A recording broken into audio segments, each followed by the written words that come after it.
পিলখানার ঘটনাকে রাষ্ট্রীয় মর্যাদায় স্মরণ করা আমাদের জাতীয় দায়িত্ব।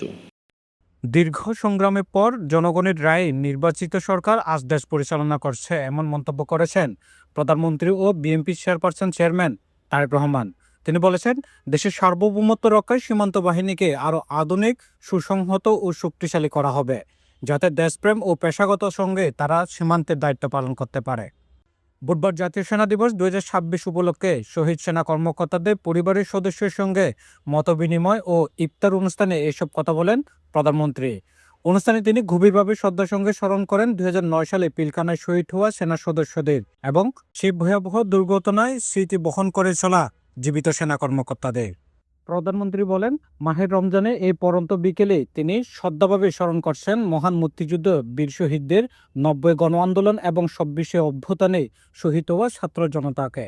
একই সঙ্গে গভীর শ্রদ্ধায় স্মরণ করেন 2009 সালে 25 ও 26 ফেব্রুয়ারি পিলখানা সংঘটিত বর্বর হত্যাকাণ্ডে শহীদ হওয়া 57 জন সেনা কর্মকর্তা সহ মোট 70 জন দেশপ্রেমিক শহীদকে।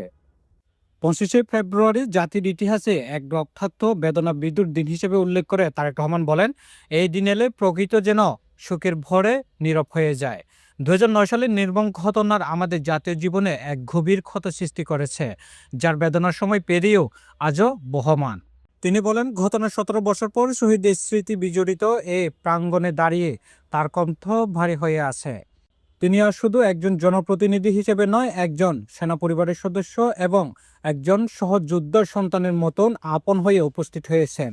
57 জন মেধাবী সেনা কর্মকর্তা সহ ৭৪টি প্রাণ ঝরে যাওয়ার প্রতিটি ঘটনা একটি পরিবারের আলো নিভে যাওয়ার করুণ ইতিহাস। প্রধানমন্ত্রী জানান, দেশে ফিরে তিনি বনানীর সাময়িক কবরস্থানে শহীদ সেনা কর্মকর্তাদের কবর জিয়ারত করে উপলব্ধি করেছেন গত 17 বছর শহীদ পরিবারগুলো সংগ্রাম ও বিষাণ না পাওয়ার যন্ত্রণা। তিনি বলেন, পিলখানা ঘটনাকে রাষ্ট্রীয় মর্যাদায় স্মরণ করা আমাদের জাতীয় দায়িত্ব। 25 ও 26 ফেব্রুয়ারিকে রাষ্ট্রীয়ভাবে স্মরণ না করলে ভবিষ্যৎ প্রজন্ম আমাদের ক্ষমা করবে না। পিলখানার ঘটনাকে রাষ্ট্রীয় মর্যাদায় স্মরণ করা আমাদের জাতীয় দায়িত্ব। 25 ও 26 ফেব্রুয়ারি ঘটনাকে ইতিহাসে রাষ্ট্রীয় মর্যাদা না দিলে ভবিষ্যৎ প্রজন্ম আমাদেরকে হয়তো ক্ষমা করবে না। সীমান্তরক্ষী বাহিনীর ঐতিহাসিক ভূমিকার কথা তুলে ধরে তিনি বলেন, 1971 সালে চট্টগ্রাম কালুঘাট বেতার কেন্দ্র থেকে শহীদ প্রেসিডেন্ট জিয়াউর রহমান স্বাধীনতা ঘোষণা দেওয়ার সময় তৎকালীন ইপিআরের সদস্যরা সেনাবাহিনীর সঙ্গে দায়িত্ব পালন করে ইতিহাসের সাক্ষী হয়েছেন। পরবর্তী শহীদ রাষ্ট্রপতি জিয়াউর রহমান সীমান্ত বাহিনীকে সুসংহত করতে অবকাঠামোগত উন্নয়ন ও সংস্কার কার্যক্রম শুরু করেন। বাংলাদেশ সেনাবাহিনীকে দেশের সার্বভৌমত্ব প্রতীক উল্লেখ করে প্রধানমন্ত্রী বলেন, পিলখানা মর্মান্তিক ঘটনা ছিল জাতীয় নিরাপত্তা দুর্বল করার একটি অপপ্রয়াস। তাই এই সময়ের সঙ্গে তাল মিলিয়ে জাতীয় নিরাপত্তা অবকাঠামোকে আরও আধুনিক ও শক্তিশালী করা হবে।